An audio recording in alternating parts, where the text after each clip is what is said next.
Hello friend, मैं Brajesh Kumar official YouTube channel GOVT jobs for you में आज का video library professional training vacancy से संबंधित हैं। यानी पद का नाम दिया गया है लाइब्रेरी प्रोफेशनल ट्रेनिंग और अच्छा पद हैं। 4 पदों पर आवेदन आमंत्रित हैं। तो आप यदि एलिजिबल हैं तो ज़रूर अप्लाई करें। मैं तो यही कहूँगा, सैलरी भी बहुत अच्छा है, इसलिए आप अप्लाई कर सकते हैं। क्वालिफ़िकेशन की बात करें तो master of library information science में फर्स्ट डिवीज़न होनी चाहिए, यानी एमलिम फर्स्ट डिवीज़न है तो आप एलिजिबल हैं। सैलरी जो है 25,000 रुपये पर मंथ मिलेगा। 4 पदों पे आवेदन आमंत्रित हैं। एज लिमिट 26 साल से ज़्यादा नहीं होनी चाहिए, यानी 20 जुलाई 2025 तक एज लिमिट 26 साल है तो ही आप अप्लाई कर पाएंगे। इससे ज़्यादा है तो आप अप्लाई नहीं कर पाएंगे। यदि आप इस पद में इंटरेस्टेड हैं और अप्लाई करना चाहते हैं तो ऑनलाइन एप्लीकेशन फॉर्म फिल करना है। ऑनलाइन एप्लीकेशन फॉर्म फिल करने की अंतिम तिथि 20 जुलाई 2025 है। एप्लीकेशन फॉर्म फिल करने के बाद आपको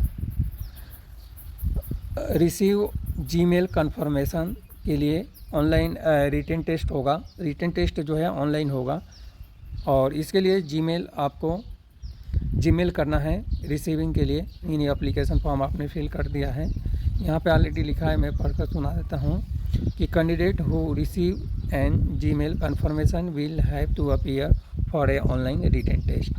यानी जिस कैंडिडेट के पास जीमेल आता है रिटन टेस्ट के लिए, ऑनलाइन जीमेल टेस्ट के लिए, वही कैंडिडेट रिटन टेस्ट के लिए अपीयर हो सकते हैं। तो इस बात को भी विशेष ध्यान रखना है। अभी इसमें बहुत सारे एक नोट दिया गया है जिसमें ऑलरेडी लिखा है कि स्कैनिंग टेस्ट यानी रिटन टेस्ट कंडक्ट किया जाएगा ऑनलाइन ओनली। आप घर बैठे कर सकते हैं और जीमेल के थ्रू डिटेल जानकारी शेयर किया जाएगा। सेकेंड नंबर पॉइंट में है कि पार्टिसिपेंट यानी लैपटॉप और डेस्कटॉप इंटरनेट कनेक्टिविटी टैबलेट से आप टेस्ट दे सकते हैं। अगला पॉइंट है शॉर्टलिस्ट कैंडिडेट को कॉल किया जाएगा trade test in following personal interview के लिए। इसके बाद आगे की जो प्रोसेस है, इंटरव्यू जो होगा 2 लैंग्वेज इंटरव्यू, ट्रेड टेस्ट और इंटरव्यू जो है कंडक्टेड किया जाएगा इंग्लिश में। जो इंटरव्यू होगा इंग्लिश में और ट्रेड टेस्ट जो होगा इंग्लिश में। ट्रेनिंग जो है अगला हमारा पॉइंट है। जो ट्रेनिंग पीरियड आपका रहेगा शिफ्ट वाइज आपको ड्यूटी करना होगा और हॉलीडे के दिन भी ड्यूटी करना पड़ सकता है। हॉलीडे के दिन ड्यूटी रहेगा तो उसके बदले में दूसरे दिन आपको छुट्टी मिलता है। इसलिए आपको वीक में 6 दिन की ड्यूटी रहेगी। जिस दिन हॉलीडे के दिन ड्यूटी रहेगी उसके दूसरे दिन आपको 1 दिन का छुट्टी मिलेगा। ट्रेनिंग पीरियड जो है 1 साल के लिए है और 1 साल के लिए ही रहेगा। और सर्टिफिकेट एक्सपीरियंस सर्टिफिकेट ट्रेनिंग जैसे ही आपका कंप्लीट होगा, 6 मंथ आप ट्रेनिंग का दिया है तो इशू किया जाएगा। और उससे पहले आप यदि छोड़ देते हैं, 6 मंथ से पहले ट्रेनिंग पीरियड छोड़ देते हैं तो आपको एक्सपीरियंस सर्टिफिकेट इशू नहीं किया जाएगा। इस बात को भी आपको ध्यान रखना है। तो यही नोट दिया है। ऑनलाइन एप्लीकेशन फॉर्म फिल करने का जो लिंक है आपको वीडियो के डिस्क्रिप्शन में मिल जाएगा। वीडियो के डिस्क्रिप्शन में आप देख सकते हैं। यह जो वैकेंसी है विक्रम साराभाई लाइब्रेरी भारतीय प्रबंध संस्थान अहमदाबाद में आवेदन आमंत्रित है। यानी अहमदाबाद यानी IIM अहमदाबाद यानी भारतीय प्रबंध संस्थान अहमदाबाद की जो लाइब्रेरी है जिसका नाम है विक्रम साराभाई लाइब्रेरी। इसलिए नाम मैं बता रहा हूँ कि हो सकता है कि आपका रिटन टेस्ट हो तो इस लाइब्रेरी का नाम पूछ ले उसमें, क्योंकि अक्सर ऐसा होता है कि जहाँ पे रिटन टेस्ट होता है ऑनलाइन या ऑफलाइन और वहाँ के बारे में आपको पूछेगा, वहाँ के डेटाबेस के बारे में पूछेगा कि कौन कौन सी डेटाबेस हैं और वहाँ की लाइब्रेरी का नाम पूछ सकता है, डायरेक्टर का नाम पूछ सकता है कि डायरेक्टर जनरल कौन है, और भी डिटेल। यानी जहाँ भी एग्ज़ाम देने जाएँ तो वहाँ की वेबसाइट की पूरी डिटेल जानकारी आपको होनी चाहिए। और डेटाबेस लाइब्रेरी में यदि अप्लाई करते हैं तो लाइब्रेरी से रिलेटेड भी जानकारी होना चाहिए कि वहाँ पे कौन कौन सी लाइब्रेरी है और कौन कौन सी सर्विसेज हैं, क्या किस टाइप का सॉफ्टवेयर यूज होता है और भी जो डिटेल जानकारी है। क्योंकि मैं आपको बता रहा हूँ कि अक्सर ये प्रश्न पूछा जाता है और बहुत सारे हमारे लाइब्रेरी प्रोफेशनल्स जो इस चैनल पे वीडियो देखते हैं और आप सभी को पता नहीं है कि कहाँ से क्या पूछा जाता है, और जब पेपर आता है तो पता चलता है कि पेपर आपके सर के ऊपर से निकल गया, यानी 50% सही हुआ और मेरिट में आप नहीं आ पाए। तो इसलिए इसके लिए जो है कि आपको अच्छे से तैयारी करना पड़ेगा। अच्छे से तैयारी जब तक आप नहीं करेंगे और सोचेंगे कि एग्ज़ाम आएगा तो हम तैयारी करेंगे, तब तक आप सक्सेस नहीं हो सकते हैं। इसलिए डेली आपको रीडिंग हैबिट बढ़ाना पड़ेगा, तभी जाकर आपको सरकारी नौकरी मिलेगी। आज हमारे पास एक कमेंट भी आया था कि सर सरकारी नौकरी पाने के लिए फास्टेड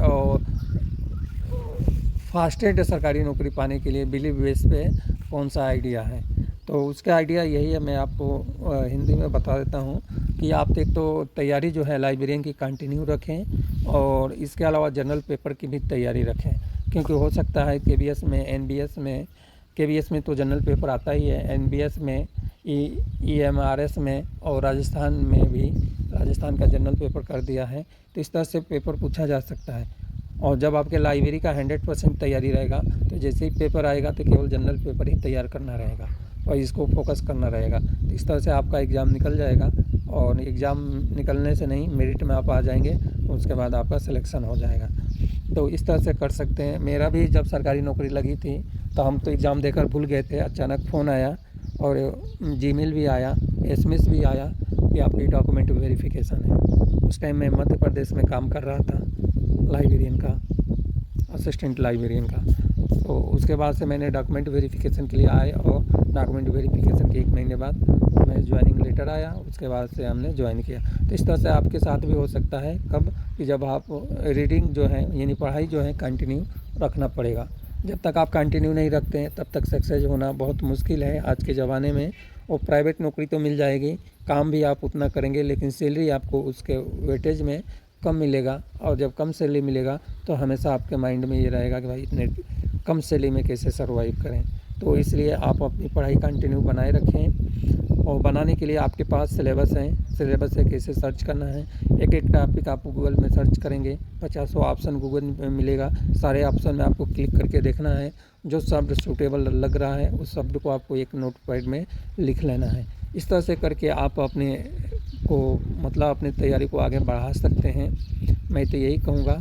अदरवाइज मेरे पास अभी कोई सेटअप मैं सेटअप की व्यवस्था कर रहा हूँ, ऐसे सेटअप कोई हो जाता है तो बोर्ड के थ्रू वीडियो बनाकर पहुँचाया जाएगा और उसमें बताया जाएगा कैसे क्या करना है। ऐसे तो बहुत सारे यूट्यूब पे लाइब्रेरी की क्लासेस लगती हैं और उसमें भी आप नॉलेज ले सकते हैं, लेकिन आप कितना इंटरनेट डेटा खर्च करेंगे। और एक बार आपको नोट्स बनाने की जो प्रक्रिया है यानी कैप्चर करने की कि किस तरह के कौन से शब्द हमें किस चैप्टर से और कौन से मतलब पैरा से उठाना चाहिए, ये आपको पता चल जाएगा, तो आप ऐसे भी सक्सेस हो जाएंगे। इधर उधर आपको वीडियो देखने की ज़रूरत नहीं पड़ेगी, इस बात को भी आपको ध्यान रखना है।